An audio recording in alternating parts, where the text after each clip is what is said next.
are setting most leaders up for failure. What do I mean by that? Well, we have extremely high expectations. We put them on pedestals.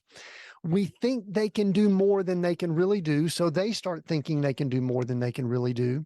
They start getting arrogant or thinking more of themselves than they should. And it just really causes issues.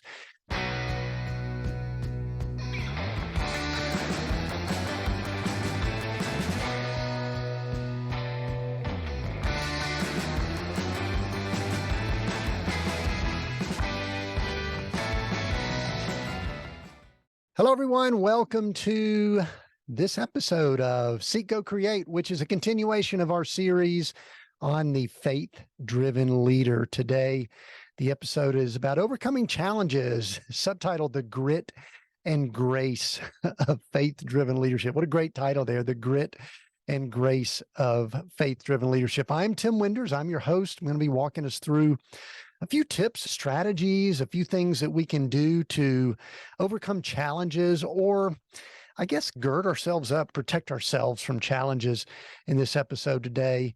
This is episode 4 of the episodes we've had. We've had Unleashing the Power of Faith-Driven Leadership, Beyond Success, Why Faith-Driven Leadership Matters, and then Mastering Faith-Driven Leadership, Proven Tips and Strategies. That was episode 1, 2, and 3. Go check those out if you haven't listened to those already.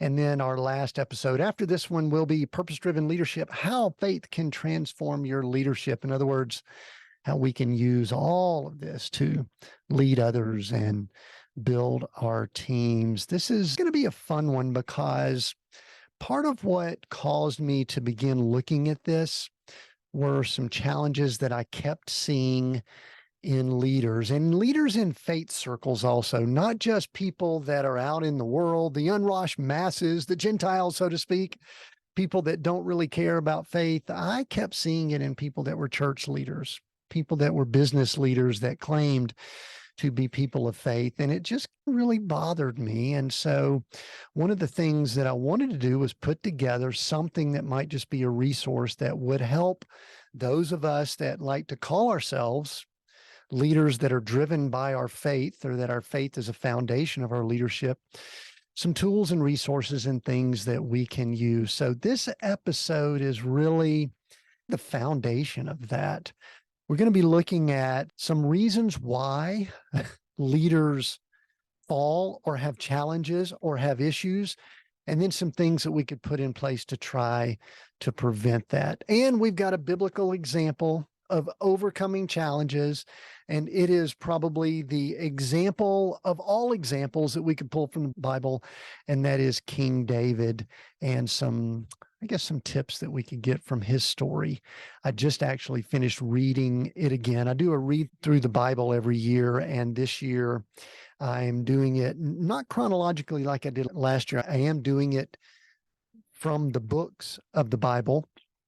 And I've just finished reading the book of Kings, and everything in Kings, every leader that says that they either did well or they didn't do well, they did evil in the sight of the Lord, or they did things well, it's in comparison back to King David. So that's why we're going to look at King David shortly. But let's go ahead and jump into some of the things that I see as being reasons why we have challenges. Now, there's going to be just some things that happen, some things that naturally occur, but then there's also things that we bring on ourselves, some things that are just naturally going to happen because we're doing things that keep us unprotected, I guess might be a way of saying it, from the things that could come at us as faith-driven leaders. Let's look at a list of some of those items that we need to just be mindful of. First thing let's talk about is expectations. And this is something that I've been talking about for some time now. I really do believe that we are setting most leaders up for failure.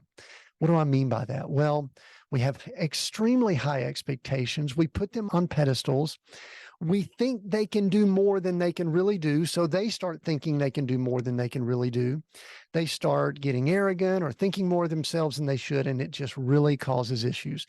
Leaders often faced high expectations from themselves, others, and of course, because we are faith driven, we many times feel as if God has high expectations of us, which he does. I do not think that he doesn't, but many times the expectations that he has is founded in the grace that he has, which is knowing that he can provide all that we need to be the leaders that we need to be.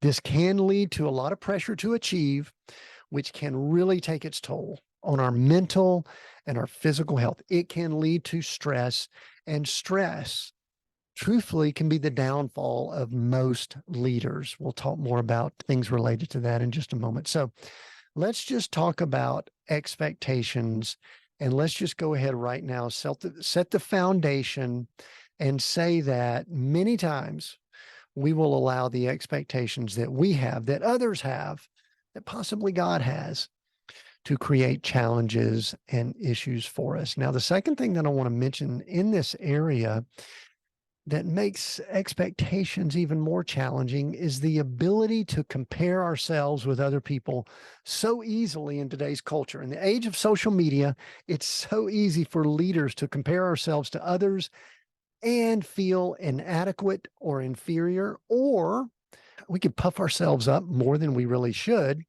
because we have more followers, more people responding, more engagement, all of those things that we can have in the era of social media. This can lead to feelings of arrogance, or it can also lead to feelings of discouragement and low self-esteem. And I do want to say this, that one of the biggest challenges I've seen is when leaders move up we'll call it the ladder of success, they get to a place where it's kind of lonely. They look around and they are looked upon as an expert, or they're looked up to by most people around them. They have very few people that will tell them what they really need to be told. And then all of a sudden they start questioning themselves. So they feel as if they might have some low self-esteem, but they have to keep acting as if they're confident and they've got it all together. They've got their act together. So that's quite a conundrum that leaders can be in. And it's because of that comparison, the comparison that leaders can have. Let's look at the next thing that can cause issues. And listen, we know this is the case. This is biblical. We see it throughout challenges in the Bible. We see it throughout challenges in leadership, and that is pride and ego. I had someone in a Bible study years ago that every time someone brought something up, they would say pride and selfishness, pride and selfishness. And you know what? There's a lot of truth to that pride, ego, pride, and selfishness is really the challenge, the downfall, the kryptonite that many of us, that many leaders have. Faith-driven leaders must remain humble and have humility and keep their focus on serving others, not on themselves, but serving others.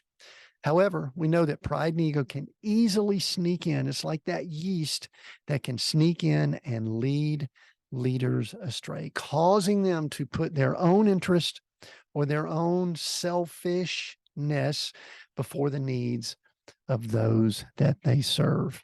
The next thing that I see start happening, I don't know if this is building upon itself when we're going through this list here, but many times that's the way it can start. The next thing that we see happening is when the alignment of our actions, our words, and our faith starts getting out of whack. It's really critical for leaders to ensure that their words and their actions are consistent with their faith.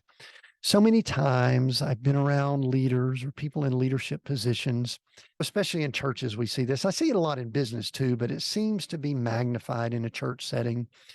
And that is where you see someone that stands up on stage and they say one thing, but then you get into a meeting with them, or you get into a conflict situation, or you get into a situation that's not in front of a lot of people. I'm doing air quotes for those that might not be able to see me. They act differently. It's inconsistent. You know, that is really the Pharisaical or the hypocritical example that we see in the scriptures that Jesus hated so much. He was so tough with the Pharisees and the hypocrites, and we need to learn from that. We do not need to be that way. There just may be times when leaders struggle with temptation or make mistakes, and it can lead to misalignment, and it's a slippery slope. They can justify that they act like a jerk behind the scenes, but just show love and compassion when they're in front of people. And then they get behind the scenes and they are just not the type leader that they need to be. That's out of alignment and it's hypocritical. We do not want to be that way. This next one is a big one, and I think it's probably the biggest one that we're facing in the current society or culture, and that is fatigue and burnout. In general, most people, myself, others, we do not get enough rest. We get fatigued. We try to do more than we can actually do, and we just get burned out. Leaders may find themselves exhausted and drained from the demands of leadership. This can lead to physical and emotional exhaustion, making it difficult to maintain a strong faith and sense of purpose. I find that myself, other people, most leaders, people in leadership positions think they can operate off of adrenaline. Go, go, go. The hustle culture is really fed into this, that they can multitask and do things to the nth degree like no one else can. I once thought this way about myself, but now I'm just realizing I need rest. I need to slow down. I need quiet time. I need to just pause and relax so that I'm not dealing with fatigue and burnout. I actually right now attempt to monitor how much sleep I get more than anything else. I mean, I get some exercise, I go out and walk and move and do things like that. But I've noticed that I don't need to make any big decisions when I'm fatigued or exhausted. And I think that's a big challenge for many people. I think that many of the downfalls will go back to faith leaders, people in church situations that have had situations where they've been unfaithful or things like that, that it happens when they're tired, they're exhausted, their actions, words, and faith aren't lining up, and we need to be rested. We need to not be suffering that burnout. Next item is related to that, and that is just dealing with deadlines and stress. If we've got quarterly things that have to be done in the corporate setting, or we have weekly things that have to be done in the ministry setting, we've got deadlines. We've got people that need us. They have to be served, right? Yes, that's the thought that we have. Leaders are often under pressure to meet deadlines and manage competing priorities. This can lead to stress, anxiety, and a sense of overwhelmed.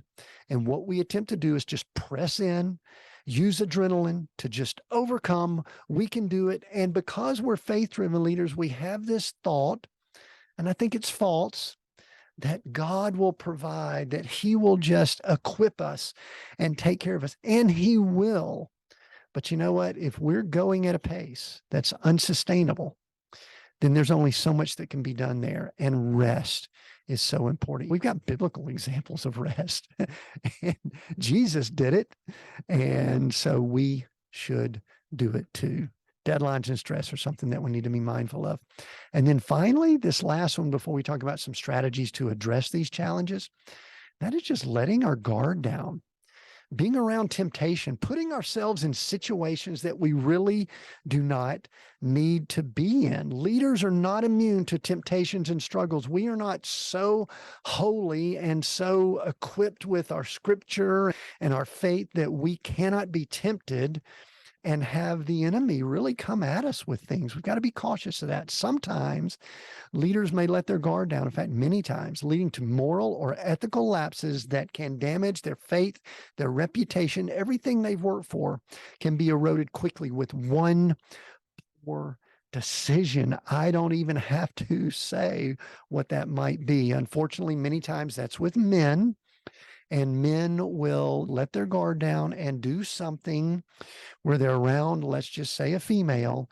And we know how those things typically end up. Do not do that. Guard yourself against those temptations, especially if you're tired, especially if you're under stress and fatigued and your ego has been impacted. All these things that I just mentioned, when you let your guard down, it becomes even more likely that those temptations, those things can cause issues. All right, those are a lot of things. I'm sorry to pile on here, but those are a lot of things that we know can cause challenges with any leader at all, but specifically and especially faith-driven leaders. Let's look at a few things, practical things that can help us address those challenges. Number one thing, this is very important, and that is stay connected. Leaders must stay connected to a community of support, such as a church group or a group of people that can just surround you and be in prayer with you and encourage you, can speak things to you when you need to have it spoken to, can encourage you when you need to be encouraged, and correct you when you need to be corrected. This provides accountability, encouragement, and a source of wisdom and guidance. Stay connected. I know one thing that I did at a time that I was so vulnerable. I was in such a challenging situation because of our business failures. And I just really had lost a lot of my confidence, truthfully, almost all my confidence. Probably if I would really have been evaluated or sought out some counseling at the time, I was probably in a state of depression.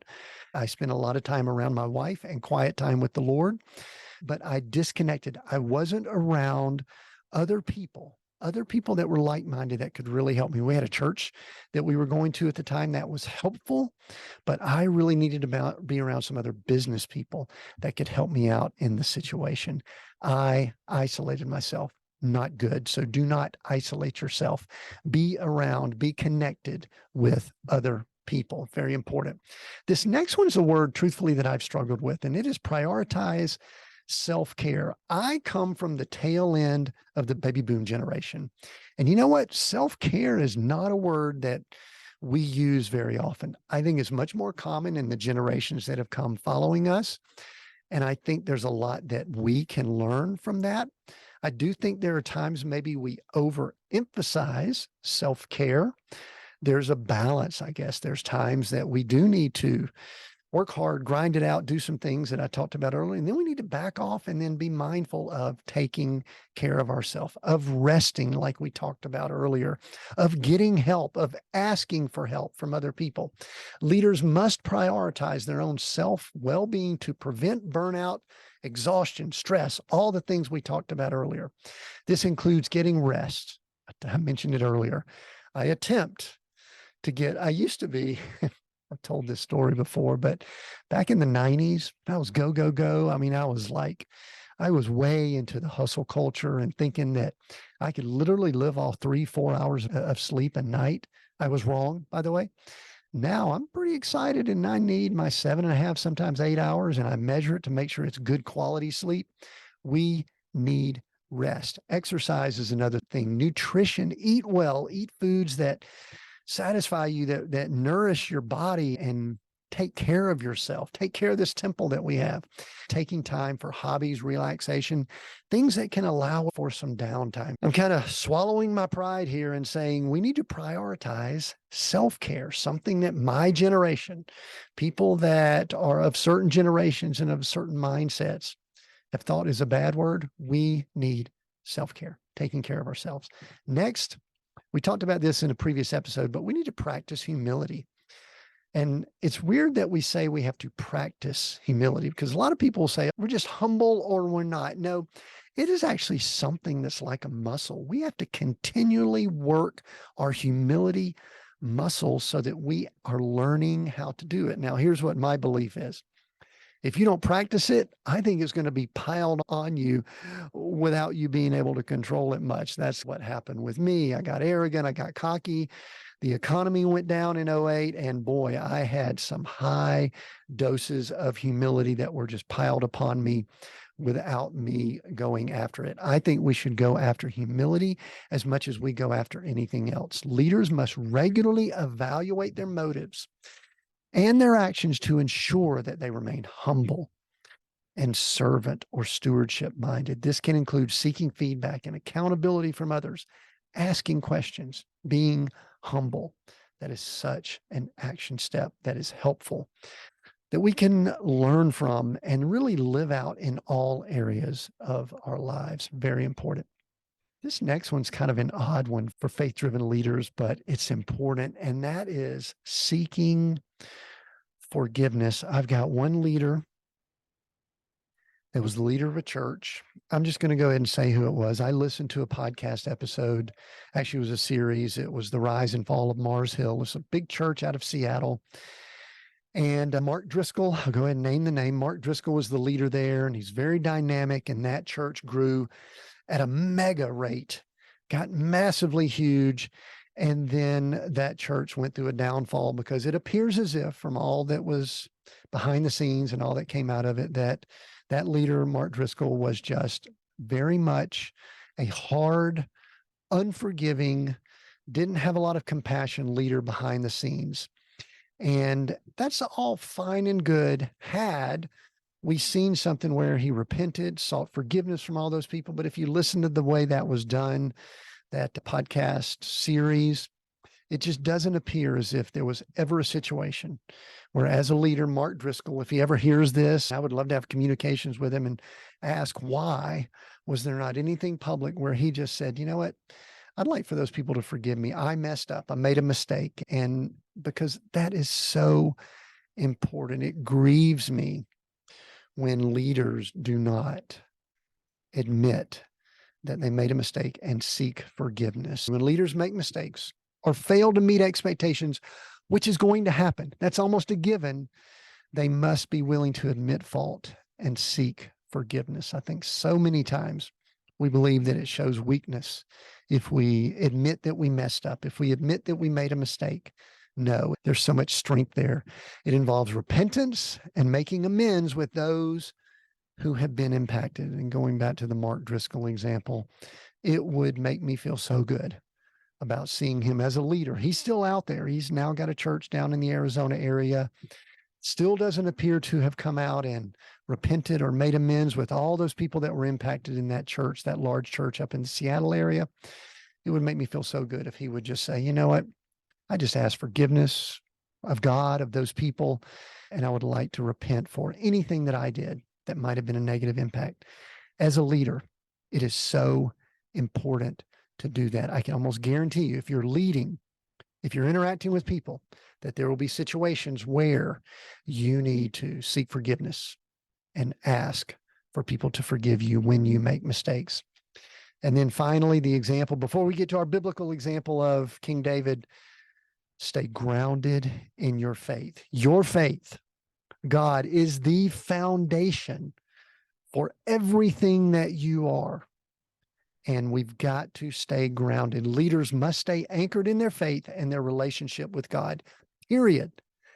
I mean, we could talk about coaches, we could talk about connecting with other people, asking forgiveness, but if your personal relationship with God is not anchored and solid, or at least growing to some extent, there will be challenges. This involves regular prayer, scripture, seeking out spiritual mentors, guides, coaches, people like that that can help you navigate challenges and maintain a strong sense of purpose. We must, as leaders, find ways that we can connect with people that can keep us accountable, that can keep us on track, so that we do not begin slipping and falling into temptation or areas of weakness or areas of fatigue that can lead to downfall.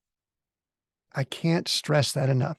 Stay grounded in faith. Stay grounded in faith. For most of us, I think that means quiet time, alone time, not counting on everyone else, not counting on our job situation, our titles, our roles, our money, things like that.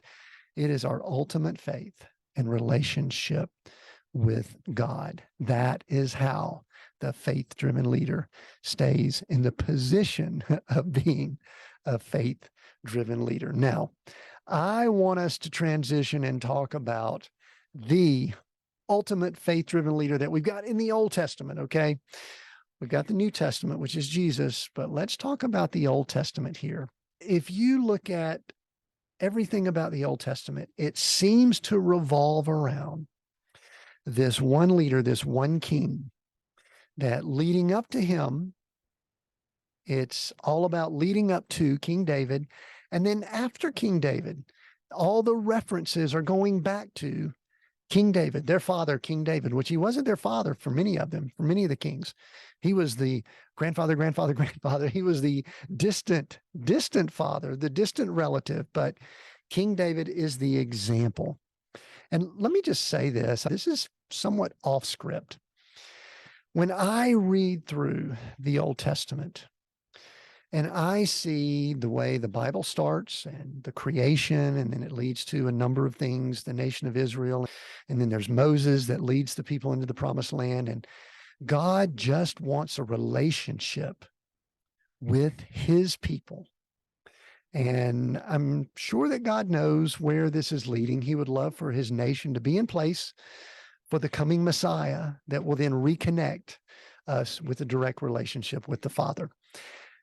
But somewhere along the way, his people start demanding a king. They really do want a king. And God tells Samuel that's not his best, but if they really want it, he'll give it to them.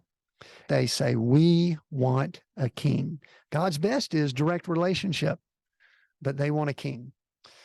So he gives them a king. That king is King Saul, and he looks great, smells great. He fits the part. He's tall. He's good looking. And for just a short period of time, he did what he needed to do, but then he got off track. The king that followed was King David, and I'll walk through some of my notes here in just a moment to tell that story. But the contrast between those two is so powerful. For King Saul, he looked the part, he lived the part, but he did not have the heart to stay connected with the one that put him in place. I think the one that puts all leaders in place, and that was God. David was a man that was after God's own heart.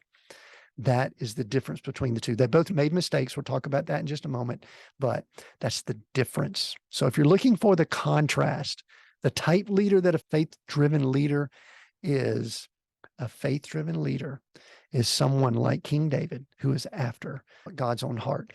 Let's look at some things out of King David's life that we can also pull from. David is one of the most revered figures in the Bible, known for his leadership and strong faith. His life is a testimony to the importance of being a faith-driven leader. His story teaches us that faith is not just about success and victory, but it is about how we respond to our struggles and our mistakes. David's life was filled with struggles. We go back to the original story. He faced Goliath. He was fleeing from King Saul, who was trying to kill him. The person that he was going to follow was attempting to kill him.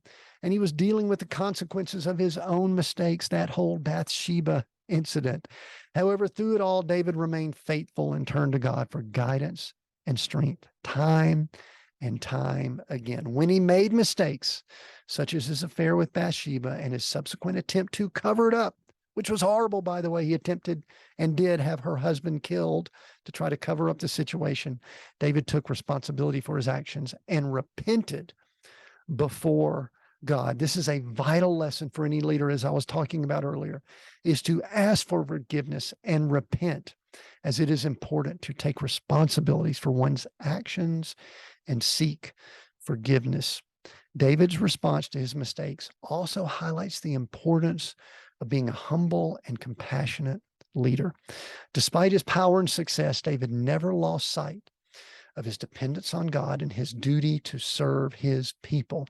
He recognized that his mistakes had consequences, not just for himself, but for those around him, and he worked to make things right. David's story teaches us that being a faith-driven leader requires not just faith and courage, but humility, compassion, and a willingness to learn from our mistakes. I highly recommend that you study the life of David. It starts in the book of Samuel and continues in both Kings and Chronicles. And then also, I think it's cool to read some of the Psalms that David actually wrote during the time that he was being chased by Saul, during the time that he was going through some of his challenges. He wrote many of those Psalms that we can read and just see what his heart was all about during that time. Again, like I said earlier, if we want to really see the contrast, the example between what a faith-driven leader should look like and what they shouldn't look like, King Saul, all about himself. King David, a man after God's heart. That is how we overcome those challenges. That is the grit and the grace of faith-driven leadership. This is an important episode, and I'm hopeful that you'll share this with other people, because I know other people that need to hear this. This, to me, some of the things we've covered here are the things that are causing the biggest challenges in our world today, not just with faith-driven leaders, but with all leaders, especially faith-driven leaders. We need to hear this. We need to hear how important it is to go through these steps and avoid some of these challenges that we listed out in this episode. One other thing to do, I've mentioned this in other episodes. We've got a quiz, the Faith Driven Quiz. Make sure you go take that quiz at timwinders.com/faith driven quiz. There's 20 questions there that just help you see how you're doing and get you thinking about some things. So thanks for listening in on this episode. We've got one more episode. Make sure you're subscribed and are prepared for next week's episode, which is Purpose-Driven Leadership, how faith can transform your leadership. It's all about leading others. So we're building up to that thing that most people believe leadership is, which is leading others. Thank you so much for listening. Thank you so much for being a faith-driven leader. Until next time, continue being that faith-driven leader that I know you were created to be.